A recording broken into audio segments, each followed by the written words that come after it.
They didn't invite me because they missed me. They invited me because they assumed I would pay. I just didn't know that yet.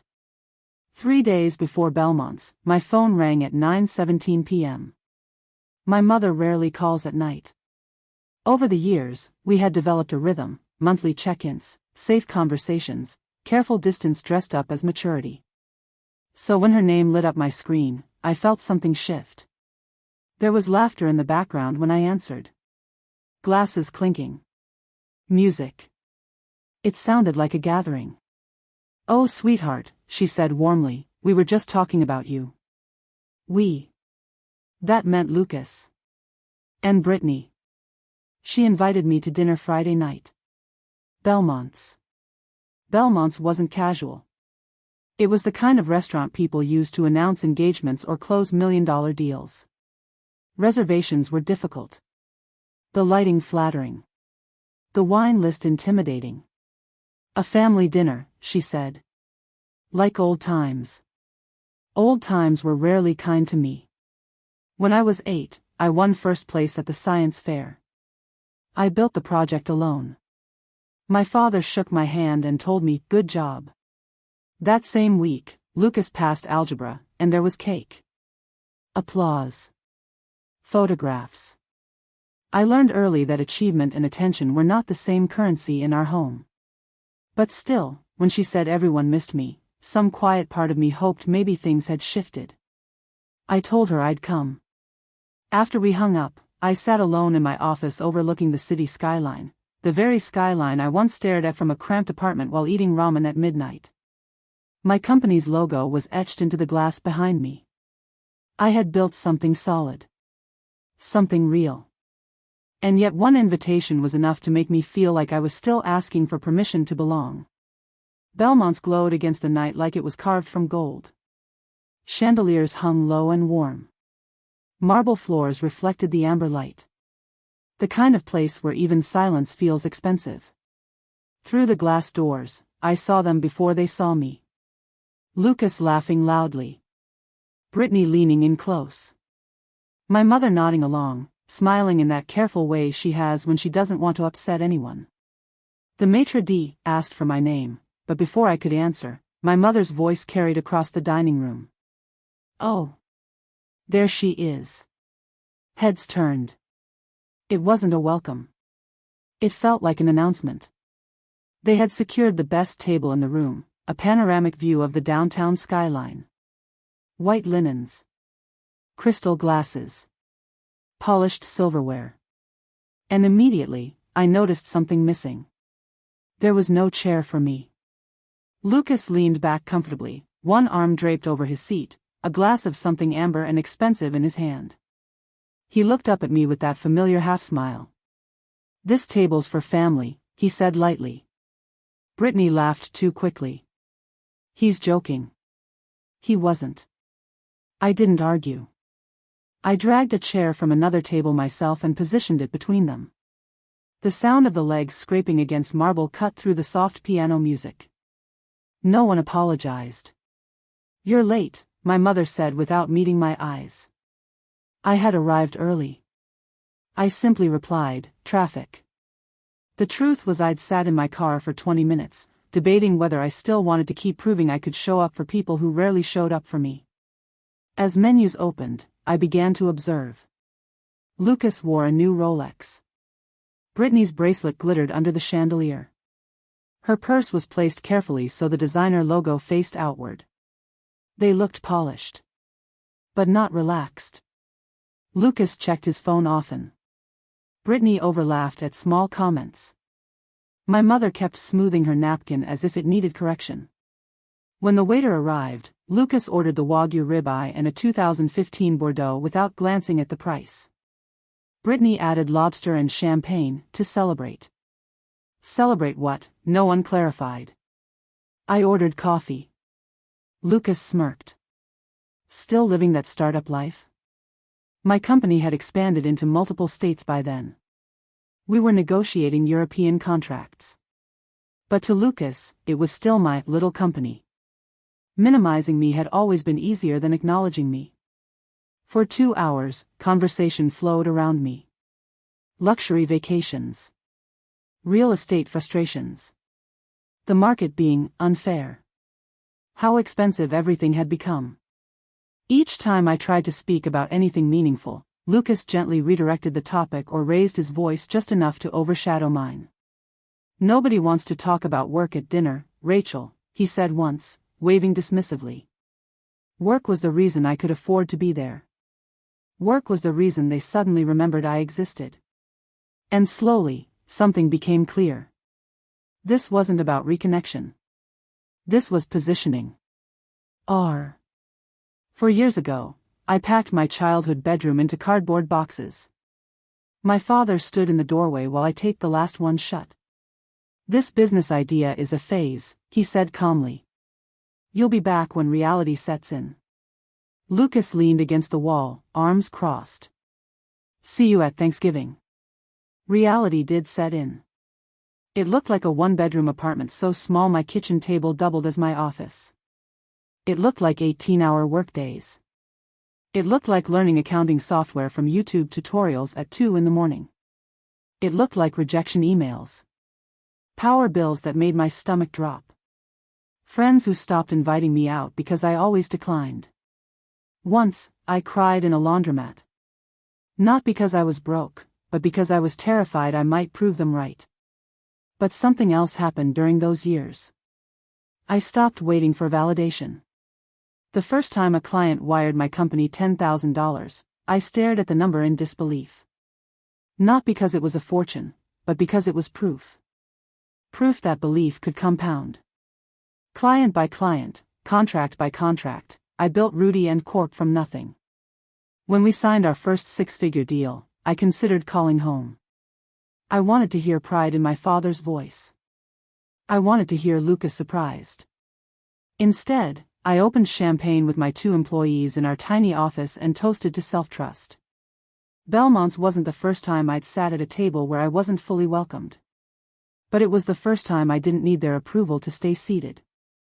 By the time dessert menus were offered, I already knew how the night would end. Not because anyone said it directly, but because the choreography had been too careful. The subtle complaints about money. The mentions of tough markets. The reminders of how blessed I'd been lately. Then the waiter arrived. He didn't hesitate. He didn't look around. He placed the leather check folder directly in front of me. Not at the center of the table. Not between us. In front of me. The gesture was so confident it almost impressed me. Silence followed. Not awkward silence. Expectant silence. Lucas leaned back in his chair, arms crossed loosely over his chest. Brittany reached for her champagne glass but didn't drink. My mother's fingers twisted her napkin into a tight coil. "Thanks for dinner, Rachel," Lucas said casually. "We figured, since you're doing so well." The bill felt heavier than paper when I picked it up. $2,200. Wagyu. Lobster. Bordeaux. Champagne. A performance price to match. And suddenly I understood. This wasn't about celebration. This wasn't about family tradition. This was about access. They hadn't invited me to reconnect. They had invited my wallet. For a brief moment, I imagined paying it. It would be easy. I could swipe my card and leave without conflict. I could keep the peace. But peace without respect is just quiet resentment. I closed the check folder gently. Then I placed it directly in front of Lucas. "I'm not your personal ATM." The sentence didn't need volume. It needed clarity. Lucas blinked first. "You can't be serious," he said, his voice rising half an octave. "You make more than all of us combined." There it was. Not denial. Expectation. Brittany leaned forward. "We wouldn't have ordered all this if we knew you were going to be like this." "Like what?" "Aware?" My mother finally spoke, her voice low. "Rachel, sweetheart, don't make a scene." A scene. As if the scene hadn't been orchestrated long before I arrived. You ordered it, I said evenly. You pay for it. Lucas's jaw tightened. We're family. Yes, I replied. And family doesn't manipulate each other. The word landed harder than I intended. Manipulate. Because that's what it was. The expensive restaurant. The exaggerated success stories. The financial complaints woven casually into conversation. The reminders of my income. It had been a setup. And I was expected to play my role. Lucas reached for the check folder, flipping it open like he might find a mistake in the math. Fine, he muttered, pulling out his card. The manager came personally to run it. Declined. The color drained from Lucas's face. He tried again. Declined. Brittany shifted in her seat and handed over her card. Declined. The silence around us thickened. Nearby diners pretended not to stare. Brittany's composure fractured first. Our credit cards are maxed out, she admitted quietly. The market's been brutal. Lucas's real estate firm had downsized 3 months earlier. He hadn't told anyone publicly. Instead, they kept up appearances. New watch. Designer purse. Fine dining. Debt disguised as status. And I had been chosen as the solution. Rachel, my mother whispered. Just this once. Just this once. That phrase has a way of multiplying. Just this once becomes every time. Just this once becomes obligation. I reached into my purse, pulled out a $10 bill, and placed it on the table. 4 for the coffee, I said calmly. The rest is tip. Then I stood. The night air outside Belmont's felt colder than it had before. I had almost reached my car when I heard my name. Rachel. Lucas jogged toward me, his polished confidence cracking. You're really going to leave us like that? He demanded. You're adults, I replied. You'll figure it out. He hesitated. Then he played the last card he had. Mom has medical bills she can't pay. That stopped me. I turned slowly. What? It's serious, he said, lowering his voice. We wouldn't have asked if it wasn't. I looked past him toward the restaurant doors where my mother stood beneath the lights, small and uncertain. Is that true? I asked her. She avoided my eyes. It's just some tests, she said. Insurance covers most of it. The word most echoed. Not emergency. Not urgent. Most. I felt something settle inside me, not anger, not even disappointment. Clarity. If there were legitimate medical expenses, I would help. But not like this. Not through manipulation. Not through public pressure. I walked back toward them and handed my mother a business card. Call me tomorrow, I said. Just you. We'll go through the bills privately. If you need help, we'll handle it properly. Lucas's frustration snapped. You think you're better than us now? I met his eyes steadily. No. Just different. He laughed bitterly. You're not part of this family anymore. 5 years ago, that sentence would have destroyed me. Tonight, it felt like confirmation. Family isn't about access. It's about respect. And respect doesn't come from paying someone's bill. It comes from refusing to be used. I opened my car door. Behind me, I could hear the manager negotiating payment options. Jewelry being unclasped. Pride being stripped away. But I didn't feel triumphant. I felt steady. 3 months after Belmont's, the noise had faded. No dramatic social media fallout. No public apologies. No grand gestures. Just reality settling where performance used to live. Lucas took a job in Hartford. Smaller firm. Smaller salary. No bonus structure. No corporate spotlight. The Rolex disappeared from his wrist. Brittany's Instagram shifted too. The designer bags stopped appearing. The captions about winning and hustle quietly vanished. In their place were simple dinners at home, hiking trails, dog photos. Real life. Debt has a way of stripping performance from people. And sometimes that's mercy. My mother started working at a bookstore. When she told me, I didn't react the way she expected. I didn't offer to fix it. I didn't rush in with a solution. I like it, she said during one of our coffee meetings. It feels peaceful. Peaceful. That wasn't a word I'd heard her use in years. We started meeting once a month. Just us. No Lucas. No Brittany. No performance. The first few coffees were awkward. We talked about novels, neighborhood gossip, the weather. But slowly, deeper things surfaced. One afternoon she looked at me across the table and said, "I think I forgot who I was when your father got sick." That sentence rearranged something inside me. Grief doesn't always look like sadness. Sometimes it looks like favoritism.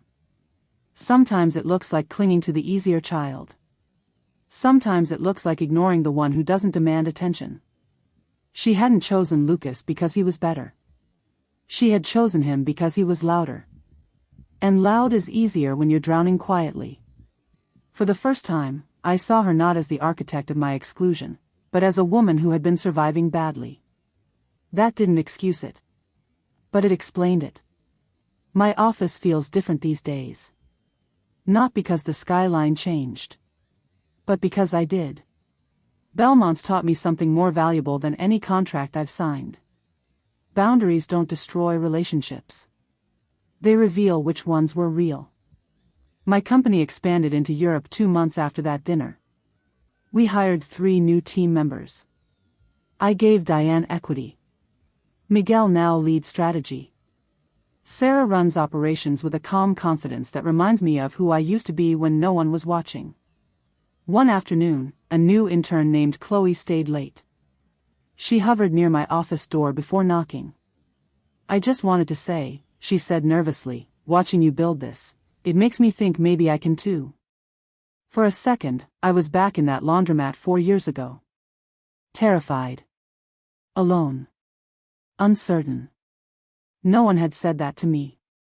No one had modeled it. So I told her the truth. "You won't feel ready. Do it anyway. That's legacy. Not Rolexes.